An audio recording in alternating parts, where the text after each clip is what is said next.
안녕하세요. 365 플러스 치과의 치주과 전문의이자 치아사이다 육경호 원장입니다.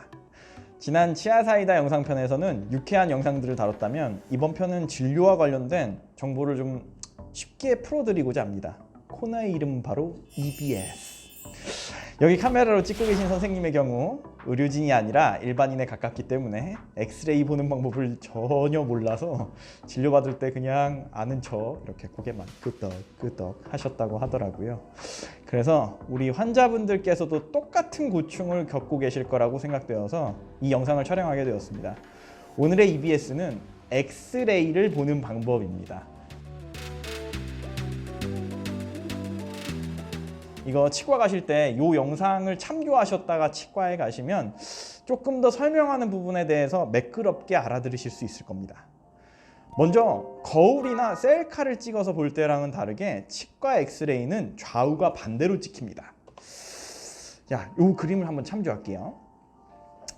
자, 이 그림을 보시면 거울로 바라본 나의 모습이 있는데요. 요거는 왼쪽 오른쪽이 그냥 그대로 나타납니다. 근데 이쪽에 보시면 요 치과 엑스레이는요 조금 다른데요. 내가 보는 이 왼쪽에 있는 이 부분이 실제로는 내 치아의 오른쪽, 이쪽이 되는 것이죠.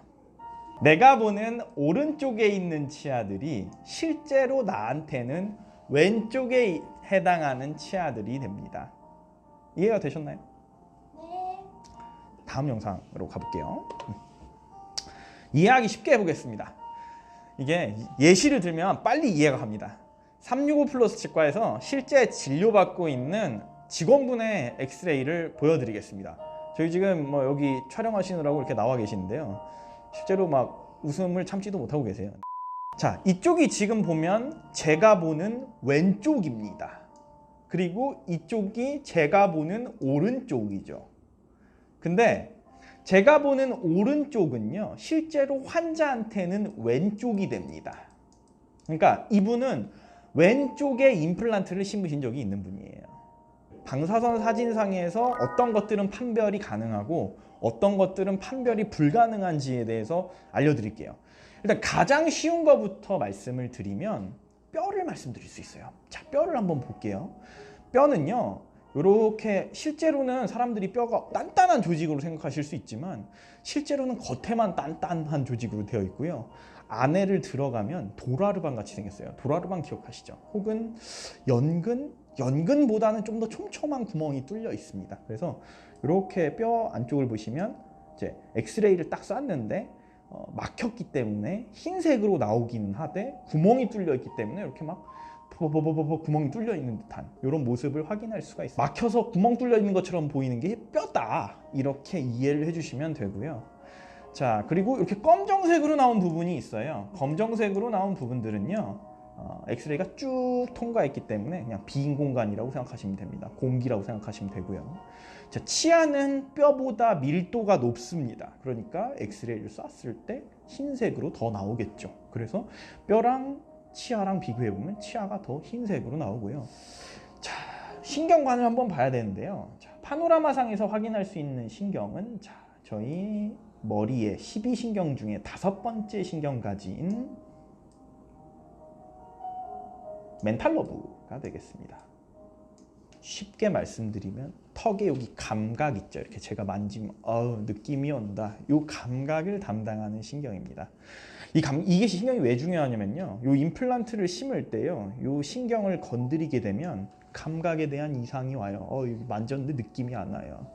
자, 그리고 이렇게 사랑니를 뽑다가도 여기 신경관이 가까웠기 때문에 이 사랑니를 뽑다 가까운 이 신경관을 건드리는 일이 가끔씩 있습니다.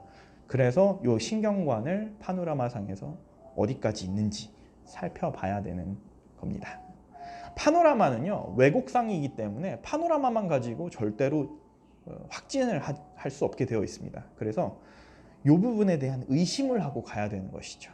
자, 그러면 치근단 촬영으로 조금 더 자세하게 보겠습니다.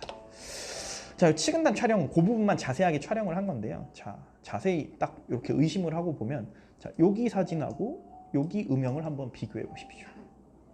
확연히 차이가 나죠. 그러니까 엑스레이를 쐈는데 이렇게 공기중과 비슷한 검정색에 가깝게 나왔다. 그러면 당연히 썩었을 가능성을 의심해야 됩니다. 자, 여기서 문제를 한번 내볼게요. 자, 실제 여러분들 환자분들께서 볼 파노라마 사진을 보여드릴 텐데요. 충치가 맞는지 아닌지 한번 맞춰보세요. 검정색인 부분 볼까요? 자, 여기 충치일까요? 자, 여기는 어떻습니까?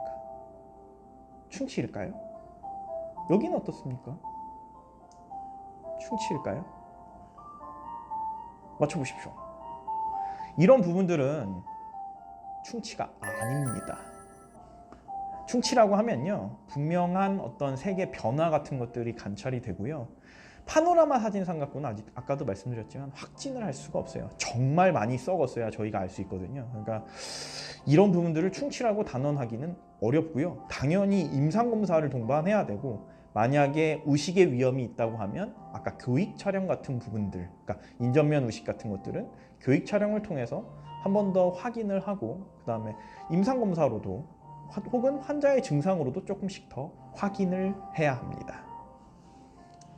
다음 사진 한번 보겠습니다. 자, 여기는 썩은 걸까요? 어떻게 생각하십니까? 어디를 보면 될까요? 자, 치아의 외형선이 일단 여기는 살아있죠. 네. 여기도 살아있죠. 얘는 치석입니다. 자, 여기를 주목해 봅시다. 저기 약간 검은탕 게 보이는데. 이상하죠? 자, 그리고 저희가 종합적인 판단을 내려야 될 때는요, 보철물의 마진도 굉장히 중요합니다. 보철물의 끝단선이라고 생각하시면 될 것 같아요. 자, 보철물은 원래 잇몸 위쪽이나 잇몸에 딱 닿아 있어야 되니까 이렇게 되는 게 정상이겠죠, 그죠? 근데 보철물의 꼭지가 이렇게 내려와 있습니다. 자, 잇몸 아래쪽인 것 같아요, 그죠? 자, 잇몸 아래쪽이면 어떤 일이 일어날까요?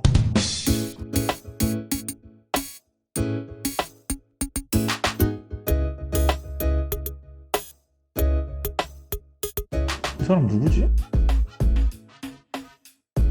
이분의 잇몸뼈는요, 뭔가 평평한 느낌이 아니죠.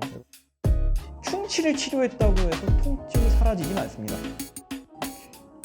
잘했어. 잘했어.